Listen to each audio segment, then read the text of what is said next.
আচ্ছা, কূপ বলতে আমরা কি বুঝি? ওই যে দড়িতে বালতি ঝুলিয়ে গভীর কূপ দিয়ে পানি তোলার দৃশ্যটাই যেন স্বাভাবিক, তাই না?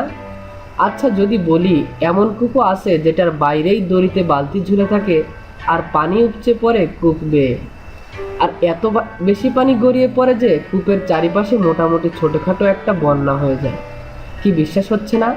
বিশ্বাস না হওয়ারই কথা, কিন্তু সত্যি সত্যি আছে এরকম এক কূপ। আর এই কূপের নাম ডাইনিদের কূপ।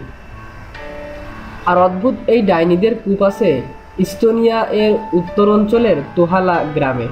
প্রায় ৩,০০০ বছর আগে স্থাপিত এই কূপ। এই কূপের গভীরতা কিন্তু মোটেও খুব বেশি নয়, মাত্র ২.৫ মিটার। আর এই গভীরতায় বেরিয়ে আসে এত পরিমাণ পানি, আসলেই অবিশ্বাস্য, তাই না? এই পানি কিন্তু বছরের ১২ মাসেই বের হয় না, মূলত শীতকাল আর বর্ষাকালে এই পানি বের হয়।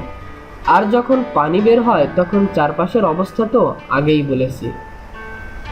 এই এলাকার অধিবাসীদের মাঝে একটা প্রচলিত লোককথা আছে এই কূপ নিয়ে। প্রতি বছর নির্দিষ্ট এক সময়ে এই কূপের নিচে ডাইনিরা একত্র হয়ে গোসল করতে আসে, আর এ সময়ে তারা নিজেদের মাঝে ঝগড়া বাঁধিয়ে দেয়, আর সে সময় একজন আরেকজনের উপর আক্রমণ চালায়। আর এই আক্রমণের কারণেই পানি এরকমভাবে বের হয়ে আসে।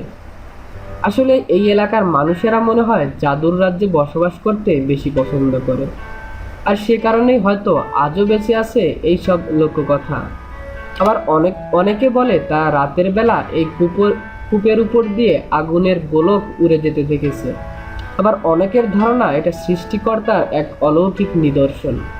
যে যাই বলুক না কেন, এই কূপের সব ঘটনার কিন্তু বেশ শক্তপোক্ত বৈজ্ঞানিক ব্যাখ্যা আছে। মূল রহস্য লুকিয়ে আছে এই এলাকার ভৌগোলিক গঠনে। এই অঞ্চলের ভূগর্ভে অনেক নদী রয়েছে। মূলত শীতকালে আর বর্ষাকালে এই ঘটনা ঘটার কারণ হলো, শীতকালে যখন বরফ গলে তখন ভূগর্ভস্থ নদীগুলোর মধ্যে প্রচুর পানি প্রবাহিত হয়। আর এই কূপের খননের সময় কোনো একভাবে এই নদীর কোনো এক শাখার সাথে তা মিলে যায়, আর তখন ওই পানি উপচে পড়ে কূপ থেকে। একইভাবে বর্ষাকালে একই ঘটনা ঘটে। এখন বুঝলেন তো, এই কূপের পেছনে কোনো জাদু নেই, আছে ভৌগোলিক অবস্থানের রহস্য। তবে একটা রহস্য কিন্তু থেকেই যায়।